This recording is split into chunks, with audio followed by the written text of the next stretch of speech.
So here's a first impressions video from a little package I got from Warriors and Wonders today, BC. And I've half opened it, but this is a Spyderco box. And inside we find a nice little sheath.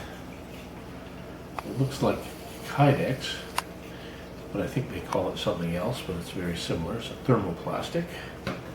And here's a knife. It's been partially opened because I asked them to look at the grind.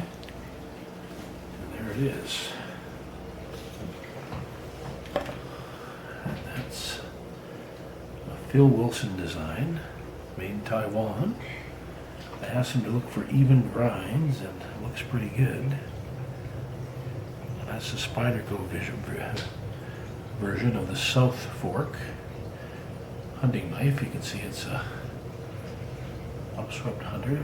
It's a nice thin blade, just like I like them, with a full flat grind. And it seems very sharp. Hey James, can you give me one piece of paper? One of the reasons for buying this is it's got a nice upswept shape, which I like for moose, where you got to do a lot of skinning, and bison, and it's S30V, or S90V rather.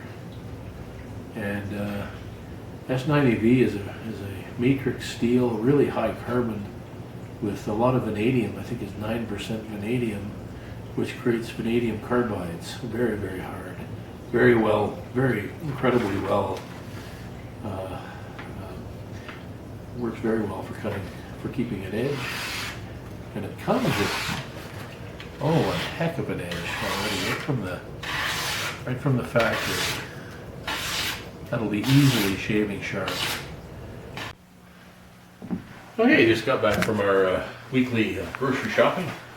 So, do that on foot, and I thought I'd show you one really good thing about this South Fork, is this sheath, this high sheath.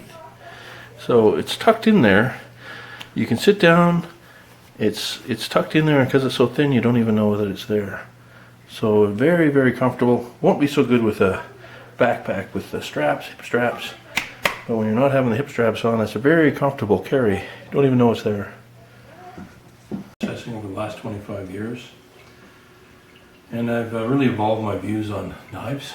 You can buy all sorts of stuff. For instance, this is a Knives of Alaska mini cleaver.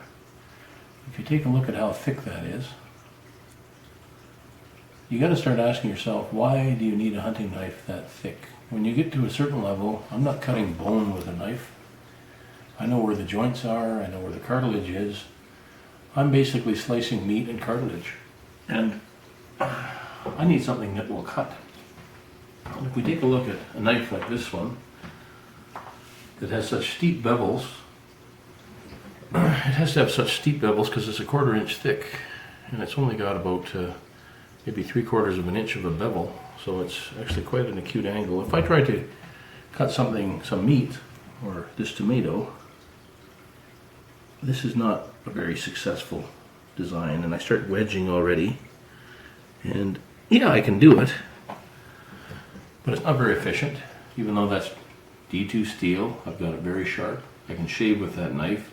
That is not a very efficient cleaver. That's not very efficient as a knife. And you'll see lots of knives, very thick hunting knives. And I started to ask myself, why do you need a thick knife? If you take a look at the industry, you will find people use butcher knives. So here's an example of a butcher knife. This is a Henkel's, a homemade sheath, and that is pretty thin. It's also full flat ground with a little micro bevel, so it's very easy. It just sails right through there. And I can actually cut that thin enough that you can see through it. Just a little word on gutless skinning. Basically, when you know where all the joints are, you can start using a very thin knife because all you're cutting is meat. So even this Spyderco stretch, took a whole moose with that knife. Even when you're taking that ball joint of the rear quarter, you can find that and dismember the animal right to this with just a thin knife. I thought I'd give this guy a whirl, and this is the South Fork by Spyderco. And again, it's thin. It's a little thicker, but it's still very thin. It's got nice distal taper, full flat grind. And when we take it to the tomato, again, I can just cut a slice off there that you can see through. And when you can do that to a tomato, you know you've got a tremendous slicer. This is a tremendous slicer. It's got great geometry. It's also made out of S90V steel. CPM S90V. It's, very high carbon. It's one of these matrix steels. I think it's about 3% carbon, which combines with the 9% vanadium to make vanadium carbides, which are far harder than chromium carbides. So in this matrix of steel, there's all these vanadium carbides, so this is a very good wearing steel. So what I'm excited about this knife is I have not used it yet on an animal, but I cannot believe that I will have to sharpen this knife. I don't think I'll have to sharpen this knife. Even if I get some grit in the hide, this should sail right through that hide. And it's hard enough. I think this is R59 to R60, the way Spyderco does it, that I shouldn't even have to steel it. I should be able to sail right through a game animal. And I would rather spend 3 hours cleaning an animal than 5 hours cleaning an animal or 4 hours cleaning an animal. You want to get done really quick. Sometimes the sun's going out, sometimes there's bears around. You want to be fast. You want to have really, really good equipment.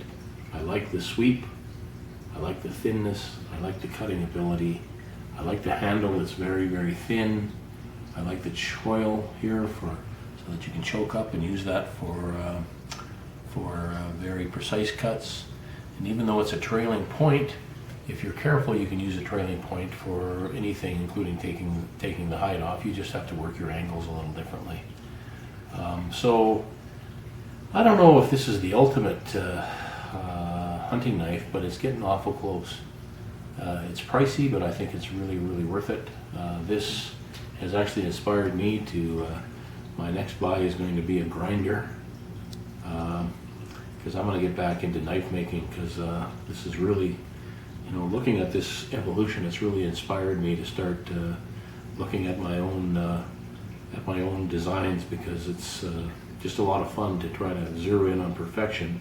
But I think Mr. Phil Wilson and Sal of Spyderco have come awful close to something that I would probably want to design for myself based on many years of hunting experience. That is a real great slicer for gutless skinning. I can't imagine a better knife than this, but I'll try to make one. And love the steel, love how sharp it is. They say it's hard to sharpen this steel. I just put it on the Spyderco sharp maker, and I've got it even sharper than it came from the factory, and I've got bald patches all over my left arm to prove it. This is hair popping sharp, and I think it'll keep that edge for a long, long time.